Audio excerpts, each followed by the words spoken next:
I'm sorry. I missed it before when you were talking about the fuel oil for the coming year, and we missed out on the Our Town Alliance. But they had to make an agreement on a pre-buy by tomorrow? No, we have to decide if we want to do a pre-buy through Carroll County Oil, and it would have to be done within the next week is what it sounded like. What was the pre-buy price? Hold on. I'm sorry. $249.9. $249.9? That's what she said. $249.9 is what I wrote. Do it, do it. Right now. That's on the propane. Pre-buy, you gotta pay for the whole year. No, that's a pre-buy. Absolutely. It's for the oil, fuel oil. Right. Because right now, fuel oil's running 340. 360. So if She that's, thought it would be available to us. if it's $249, $249.9 was what she quoted me. that's $1 cheaper than, and I don't see fuel oil going No. down that much between now and the winter, How much so. you gonna have to pre-buy them? If you're gonna have to pay for it all Well, year. we normally go asked for 1,250 gallons because that's what we had used Yeah. the prior year. Okay. Now remember, this year we had way more. Yes.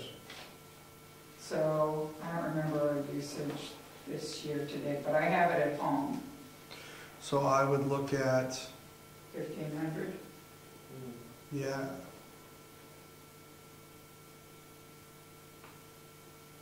Well, if we don't use 1,500 gallons, then, If you don't use it, you don't lose the money, correct? You just lose. Right. we So lose you the, haven't lost anything. yeah. That's an incredible price. Yeah, that seems, That's what Donna said to me. So, but it needs to be checked out with Carroll County. Okay, yeah. Yeah, if it's $249, verify it and then order the oil. Quickly. Okay, old business, townhouse, we pretty well talked about that. Mary Lou said that they're moving forward on that.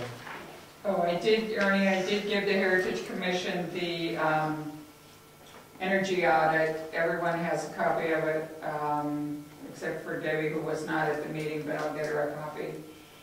We're also giving a copy to Salmon Falls Architecture.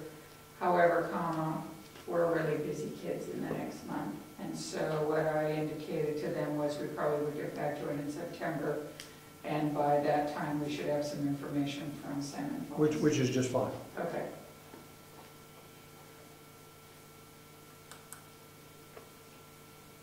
Mr. Chair, you had a question?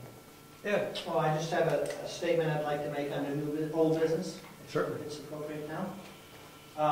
This past winter, we had a resident, Mr. Cerrone, come to the select board and complain about his broken fence. And I told him it didn't happen, but with all the snow there, we had to wait until it was gone. And if you look, the fence has not been touched at all, any way, shape, or form, just the way it was when I took over almost 6 years ago. Just like that on the record. Okay, that's fine. And they actually had fence on the state road and fence on the state road. Yep. So either way, it was the state. I thought I saw one of the rails down on Route 109 side, but And their policy is, yes, we're aware of their policy. The state is the state. The Moose Mountain Regional Greenways, Dulcie Lavender has been filling in as the town rep for that. She's done it for a year or so now, and she would like some relief. I'm looking for a person to take over and attend those meetings. She says it's a very friendly group, they have a good time getting together, and We belong it's an opportunity for somebody that it takes an interest in. we don't belong to Moose Mountain Regional Greenways. No, but we have a town rep to that committee. Why? Well, Curious. because some of the land in Brookfield is controlled by Moose Mountain Regional Greenways. Okay. So if somebody would like to get involved, and it involves really, it's a community area, it's all the towns around here, not just Brookfield. So it's an interesting group of people.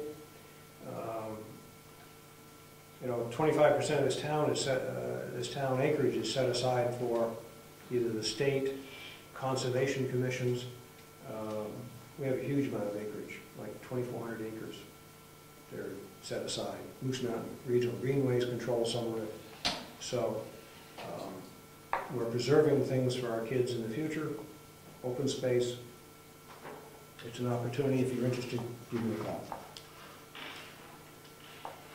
Okay, this next item I'm bringing up because the attorney suggested I do it. We have a private citizen in town that is willing to pay for some gravel on Hanson Road to fix it up so that people can drive and park up beyond the Sweat Farm. Bear with me, Clifton. I'm bearing with you.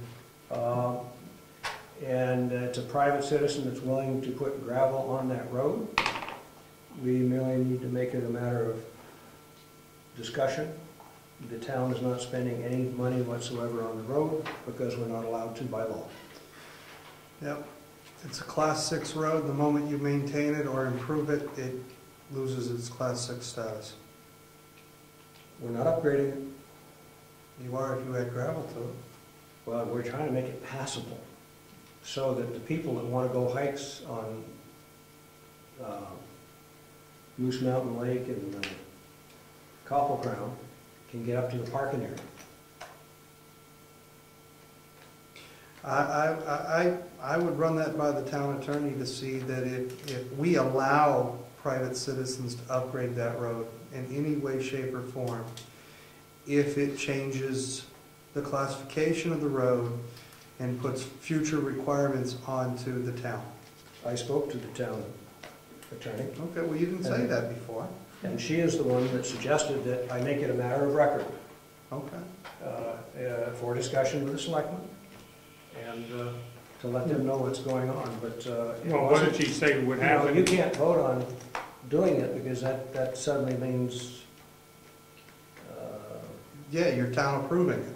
right. So it's a discussion item. Okay. So you know what's going on. So what did she say about if it's improved? Is it okay to allow somebody, a private citizen, to upgrade the road?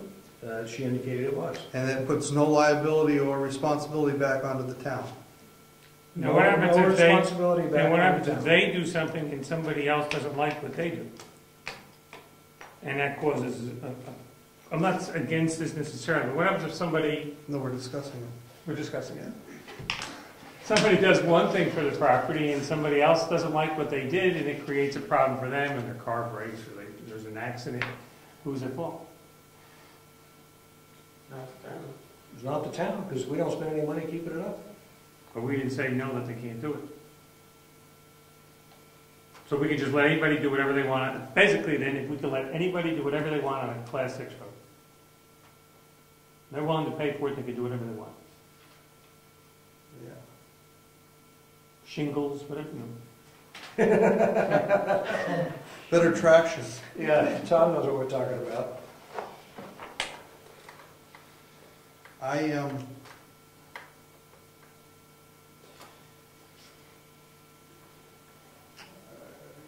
Because we went through this with Genesis Road, when we went through and Correct.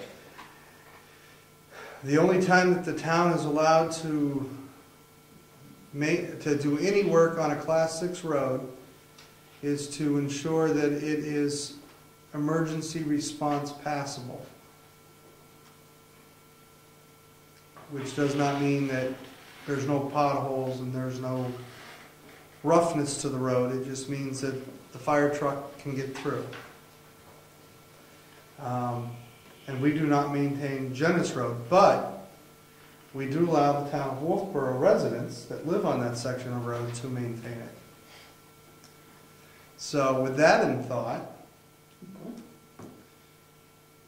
I don't see if some residents wanted to maintain Hanson Road, that they wouldn't be allowed, since we already allow the people of Wolfboro. Mr. Nason's got his hand up.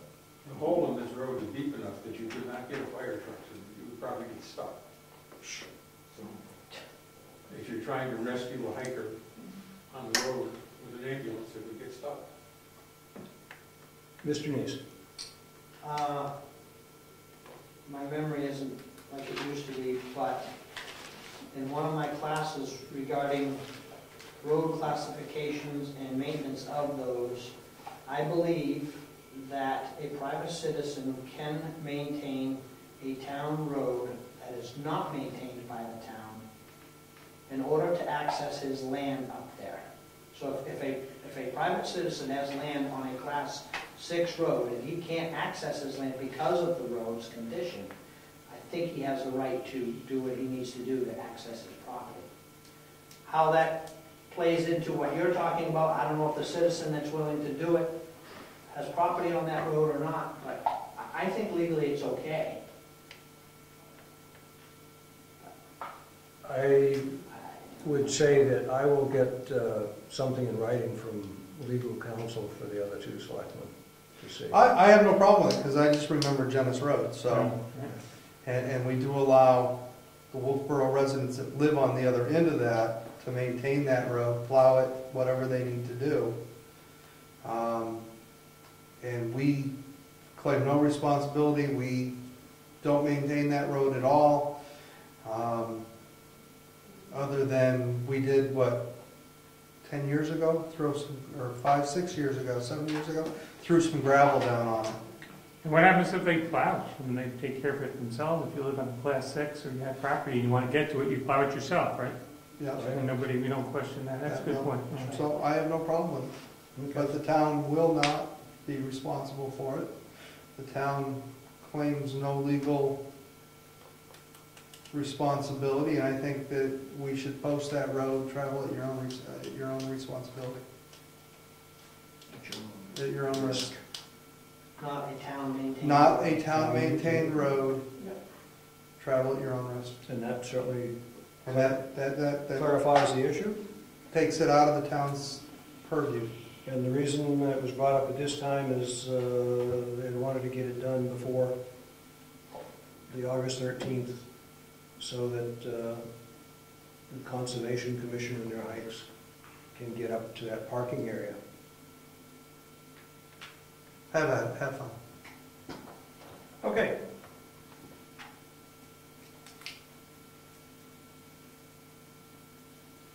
Anything else? Do we have one of those signs? I believe we do. Excellent. Can we find it and get it up in the next couple of days? If you're okay that, because you told me I need to work over there. If you want me to work over there. It said Ray. Ray can do it. I don't think there's any that just say that. They all have a winter maintenance thing on I think there's, if not, I'll order one tomorrow. it. Well, we're looking for. That's good. The other road. Okay. As long as we get it up there before August 1st. There you go. Do you have any other new business? I do. A resident in town called me and wanted to thank the board and the road agent for the new stop sign on his road. One that's never been there in the history of the town that I'm aware of. Has there ever been a stop sign on that road? And I explained to him that because it is a Class 5 road, and it is town-owned, and it is an intersection onto a busy highway, it needed a stop sign. So we put a stop sign there. And for anybody that's wondering where it is, it's on the end of Eaton Road as you turn onto 109. So that was interesting. So Someone has a sense of humor. no, actually, it needed to have a stop sign. We've got one on Walker as well. Not yet. It's ordered. It's a town-maintained road. Well, all of the town-maintained roads that go into an intersection should have, or enter into another road, should have a stop sign or yield sign. One of the two. That's what we added. We actually added in the little end of Moose Mountain, we added another one coming from 16 when you turn on to Moose Mountain Road. There's never been a stop sign there. Everybody, and myself, that's the second busiest road